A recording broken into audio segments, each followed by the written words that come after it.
Okay. Welcome friends. Welcome to JC Campus. Today we will discuss about finding the unit place digit of a number. ठीक है ना?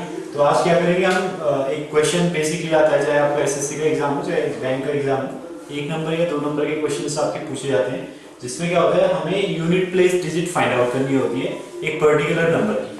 ठीक है ना? तो इसमें देख लेते हैं इसमें क्वेश्चन किस टाइप से आते हैं। लेट अस सपोज आपके पास एक क्वेश्चन है कि 2 3 7 होल की पावर 579। ठीक है ना? और वो कह रहा है कि अगर आप इस नंबर को क्या करते हो, सॉल्व करते हो तो क्या होगा, यूनिट प्लेस पे कौन सा नंबर होगा।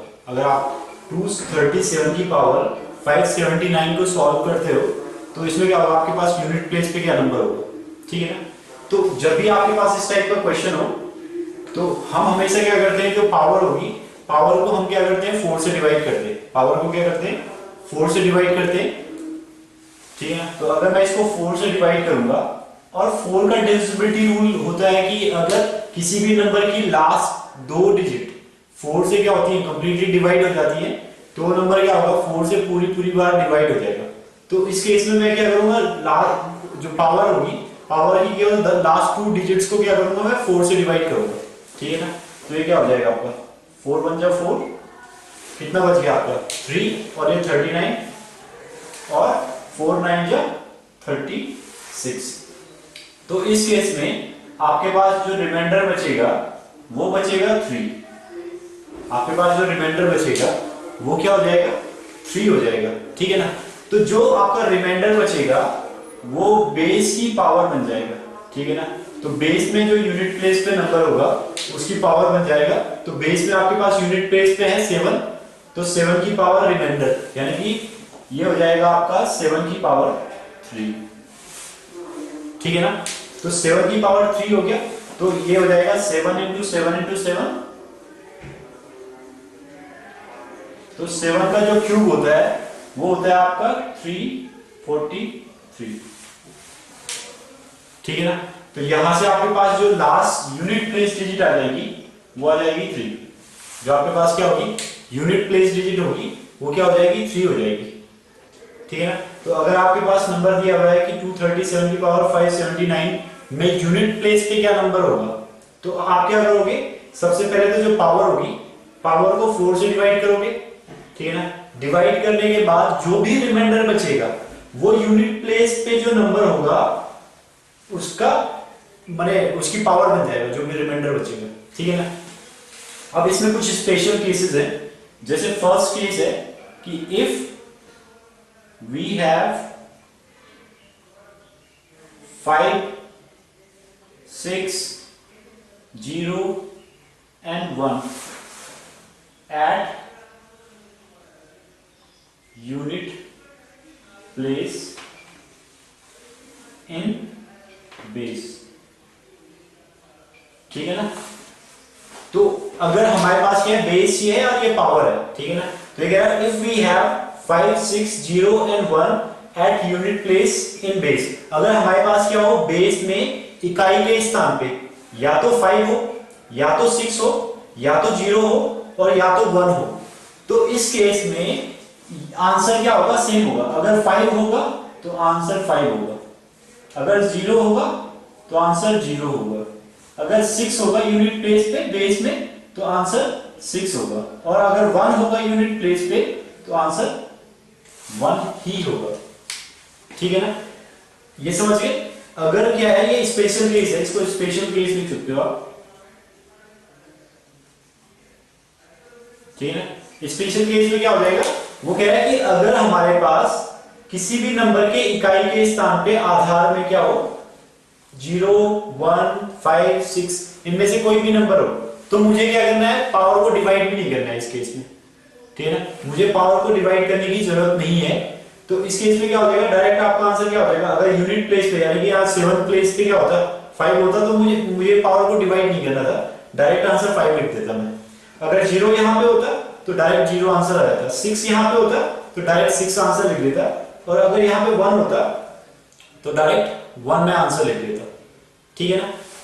अब इसमें जो नेक्स्ट आपका टाइप होगा उसके बारे में डिस्कस करता हूं। अभी तक तो क्या हो रहा था कि हमारे पास जो नंबर था उसकी जो पावर थी वो 4 से क्या हो रही थी, कंप्लीटली डिवाइड नहीं हो रही थी। ठीक है, अब नेक्स्ट केस क्या हो सकता है कि अगर आपकी, जैसे मैंने एक नंबर ले लिया 3964 की पावर 372, ठीक है ना। तो अगर मैंने एक नंबर ले लिया और इस केस में क्या हो रहा है कि अभी तक 4 की जो पावर थी वो 4 से कंप्लीटली डिवाइड नहीं हो रही थी, बट यहां पे क्या हुआ, अगर मैं 72 को 4 से डिवाइड करूंगा, 4 1 जा 4 और 4 8 जा 32, तो यानी कि ये क्या हो रहा है, कंप्लीटली डिवाइड हो रहा है। तो इस केस में यहाँ पे रिमाइंडर 0 आ गया आपका, इस केस में क्या आ गया, रिमाइंडर 0 आ गया। तो जब भी आपकी पावर 4 से पूरी बार डिवाइड हो जाएगी तो यहाँ पे क्या होते हैं, दो केसेस हो जाते हैं। यहाँ पे क्या होंगे, दो केसेस होंगे। फर्स्ट केस होगा कि if we have an odd number, if we have an odd number at unit place in base, ठीक है ना। यानी कि अगर हमारे पास क्या हो, एक विषम संख्या हो आधार में इकाई के स्थान पे, इकाई के स्थान पे आधार में एक विषम संख्या हो, तो आपका आंसर अलग होगा। और if we have an even number at unit place in base, ठीक है ना। और अगर हमारे पास क्या हो, एक इवन नंबर हो यूनिट प्लेस में और वो भी बेस में, तो आंसर में क्या चेंजेस आते हैं यहां पे देख लीजिए। यानी कि अगर हमारे पास 3 5 तो नहीं होगा, 5 तो स्पेशल केस है, 7 और 9, यानी कि अगर हमारे पास 3 हो या 7 हो या 9 हो, और अगर इवन नंबर्स में क्या हो जाएगा, 2 4 6 के केस में 6 ही होता है, ठीक है ना, 2 4 एंड 8, ठीक है ना। तो अगर आपके पास क्या है, यूनिट प्लेस पे क्या है, 3 आ रहा है, जब आपकी पावर क्या हो रही है, 4 से कंप्लीटली डिवाइड हो रही है, जब आपकी पावर क्या है, 4 से कंप्लीटली डिवाइड हो रही है, तो अगर आपके बेस में क्या होगा, यूनिट प्लेस पे 3 7 या 9 होगा, तो आपका आंसर 1 होगा, आपका आंसर क्या होगा, 1 होगा। और अगर क्या है, पावर 4 से पूरी बार डिवाइड हो रही है, तो उस केस में अगर आपके पास क्या है, 2 4 या 8 है, तो इस केस में आपका आंसर 6 होगा, इस केस में क्या होगा, आपका आंसर 6 होगा।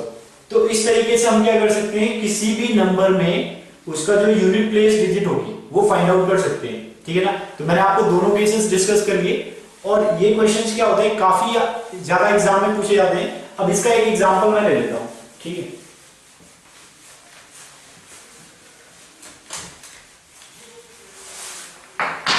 अब जैसे आपके पास नंबर है 379 की पावर 432, ठीक है ना।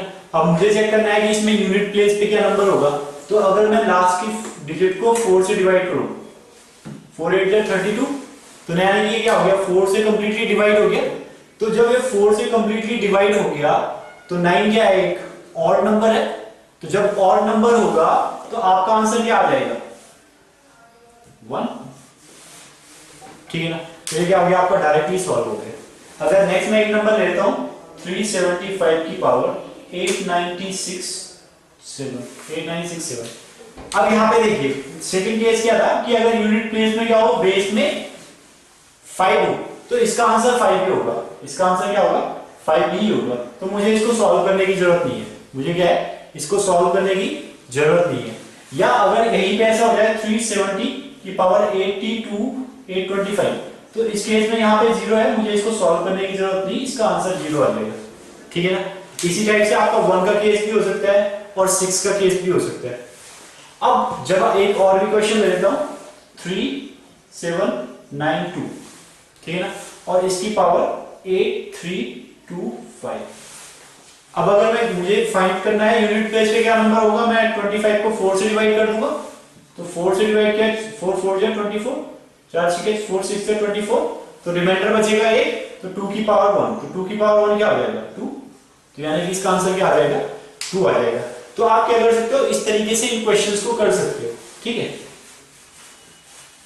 अब नेक्स्ट देख लेते हैं, इसमें क्या होता है, अभी तक तो हमारे पास डिवाइड का था, बट एक क्वेश्चन आता है उसमें कहते हैं 37 इंटू 879 इंटू 43 इंटू 46 इंटू 472, ठीक है ना। हमने क्या करना है, इसका unit place digit find out करनी है। हमने क्या करना है, इसमें unit place digit find out करनी है। तो इस केस में मैं क्या करता हूं, इसका मल्टीप्लाई इससे कर दूंगा, तो 9 7 63, कितना यहाँ पे यूनिट प्लेस पे 3 आ गया। अब मैं 3 का मल्टीप्लाई 3 से कर दूंगा नेक्स्ट यूनिट प्लेस नंबर से, तो 3 3 का क्या हो जाएगा 9। अब इस 9 का मल्टीप्लाई मैं 6 से कर दूंगा, 9 6 54, ठीक है ना। यहाँ पे यूनिट प्लेस पे 4 आ गया, इस 4 का मल्टीप्लाई 2 से कर दूंगा, तो 4 दूनी 8, ठीक है ना। यानी कि यहाँ पे क्या होगा, आपके पास यूनिट प्लेस पे क्या आएगा, 8 आएगा, 8 आएगा। तो यानी कि 7 इंटू, आप इसको डायरेक्ट भी कर सकते हो, 7 इंटू 9, 9 इंटू 3, 3 इंटू 6, 6 इंटू 2। तो इन सबको मल्टीप्लाई कर देंगे, तो जो भी आपके पास नंबर आएगा उसके लास्ट में क्या आएगा, 8 आएगा। और अगर आपको क्या करना है, इसको सॉल्व में करना है, तो आप क्या कर सकते हो, 9 7 63, 3 आ गया, 3 को फिर 3 से मल्टीप्लाई कर देंगे 9, फिर 9 को 6 से मल्टीप्लाई कर देंगे 54, फिर 4 को 2 से मल्टीप्लाई कर देंगे तो 8, ठीक है। तो हो आपको ये वीडियो काफी हेल्पफुल हो और आपके कॉन्सेप्ट समझ में आया हो। बाकी इससे फर्दर मैं क्या करूंगा, अभी नेक्स्ट टॉपिक जो भी अपडेट करेंगे, और इसके अलावा आप हमारी वेबसाइट पे भी लॉगिन कर सकते हैं, ठीक है ना। और यूट्यूब में भी हमारे कई सारी वीडियोस हैं जो आपके मैथ्स के रिगार्डिंग, जीएस के रिगार्डिंग, आपके इंग्लिश के रिगार्डिंग है, तो आप उनको भी सब्सक्राइब कर सकते हैं, ठीक है। Thank you. Okay friends, hope आपको हमारे वीडियोस काफ़ी इन्फॉर्मेटिव लगे होंगे। आप हमारे चैनल को लाइक एंड सब्सक्राइब भी कर सकते हैं। इसके अलावा हमारा इंस्टीट्यूट पहला इंस्टीट्यूट है जिसने उत्तराखंड के या स्टेट लेवल के जो वीडियोस होते हैं वो बनाए हैं, जो कि काफ़ी फ्री भी अवेलेबल हैं। इसके अलावा अगर आपको और डीपर वीडियोस चाहिए तो उसके लिए आप हमारे वीडियो पैकेज भी खरीद सकते हैं, जो आपके एसएससी के रिगार्डिंग या बैंकिंग के रिगार्डिंग या स्टेट लेवल के एग्जाम्स के रिगार्डिंग, अगर आपको कोई भी वीडियो पैकेज की रिक्वायरमेंट है तो आप नीचे लिखे गए नंबर्स पे कांटेक्ट कर सकते हैं।